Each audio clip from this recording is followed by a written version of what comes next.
questions. À 2 jours de la célébration de la journée mondiale de lutte contre le sida prévue pour le 1er décembre prochain, les responsables du Haut Conseil national de lutte contre cette pandémie, partenaires techniques et financiers, décideurs étaient réunis à Koulouba ce matin. C'était à la faveur de la 8e session du Haut Conseil national de lutte contre le sida, présidé par le président de la République, Ibrahim Boubacar Keïta.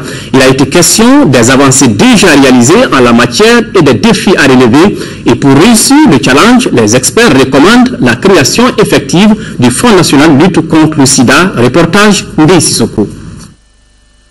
Un fléau au Mali et à travers le monde, le VIH-Sida l'est assurément. Loin de céder à la fatalité, le Mali s'est engagé à faire de la lutte contre la maladie l'une de ses priorités majeures. Depuis plusieurs années déjà, notre pays a fait de la gratuité des antirétroviraux une réalité pour faciliter l'accès aux soins des personnes vivant avec le VIH-Sida. Cette 8e session ordinaire du Haut Conseil national de lutte contre le sida a servi de cadre pour faire le point des avancées et déterminer les stratégies à mettre en place pour réussir la mission. Rappelons qu'en 2011, 34 millions de personnes vivaient avec le VIH-Sida dans le monde.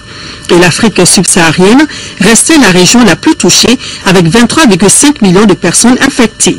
Cependant, selon le même rapport de l'ONU, une baisse de 24% des nouvelles infections a été constatée dans 22 pays d'Afrique subsaharienne, dont le Mali. Au Mali, on peut constater que le taux de séroprévalence a chuté de 1,7% en 2001 à 1,3% en 2006 et à 1,1% en 2012. Ce qui montre que le Mali a atteint l'objectif de l'inversion de la tendance de la propagation de ce fléau. Il faut cependant maintenir cette tendance à la baisse et même l'accélérer afin d'arriver à l'élimination de ce fléau.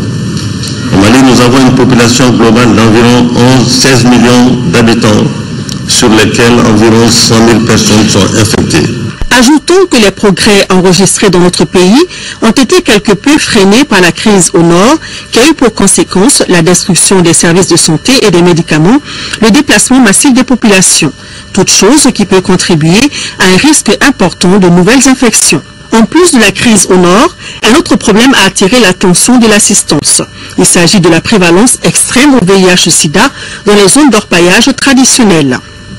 Le président de la République, Ibrahim Boubacar Keïta, très attentif aux différentes interventions, assure qu'il fera son devoir pour contribuer à l'éradication de la maladie.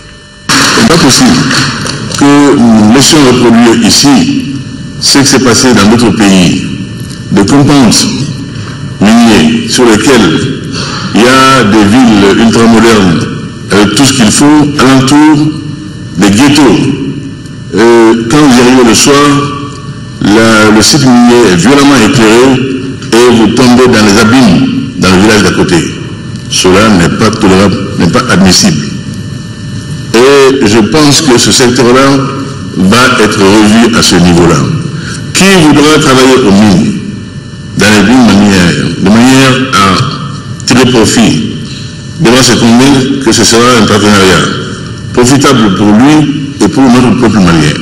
Sinon, je n'hésiterai pas une seconde, à dénoncer tel ou tel contrat qui ne serait pas conforme à cette volonté qui est mienne, que cela profite au Mali et que cela également soit empreint de considération pour notre peuple, sa santé, son éducation et son environnement.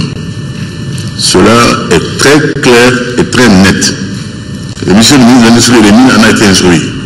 Et je suivrai personnellement ce dossier-là comme le lait sur le feu. J'en ai l'assurance. C'est vrai que les phénomènes sociaux autour des mines, ça c'est mondial. Les mines attirent toujours une population de péripatéticiennes qui viennent de, pas seulement le Mali, de toute la sous-région. Bon, ça c'est un phénomène qu'à terme également, il nous appartiendra de voir quelle solution y trouver. Mais pour la politique minière, je suis très clair et très net. Il n'y a aucun complexe à cet égard-là. Qui veut travailler avec nous, travaillera avec nous. Qui nous respecte, sera là. Qui ne nous respecte pas, on pense que le profit n'a rien à faire au Mali. C'est clair. Et d'accompagnement utile de ceux des nôtres qui aujourd'hui ont cette douleur. Et qu'ensemble, nous fassons en sorte que très rapidement cela soit du souvenir, de l'ordre du souvenir, que nous puissions dire Mali, Sida Mali, prévalence zéro. Là, nous pourrons dire nous avons réussi. En attendant, je crois que c'est le temps de l'effort auquel nous sommes tous appelés. Et merci pour la lutte contre le sida, merci pour le Mali, merci pour la solidarité humaine.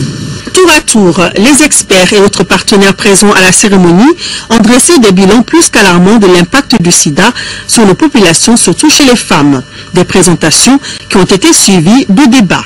Bénéficiant des contributions de l'État, de la Banque mondiale, du Fonds mondial et de la BAD, le Haut Conseil national de lutte contre le sida insiste sur la création effective du Fonds national de lutte contre le sida et l'organisation dans les mois à venir d'une table ronde des bailleurs de fonds pour une meilleure efficacité dans la lutte contre la maladie.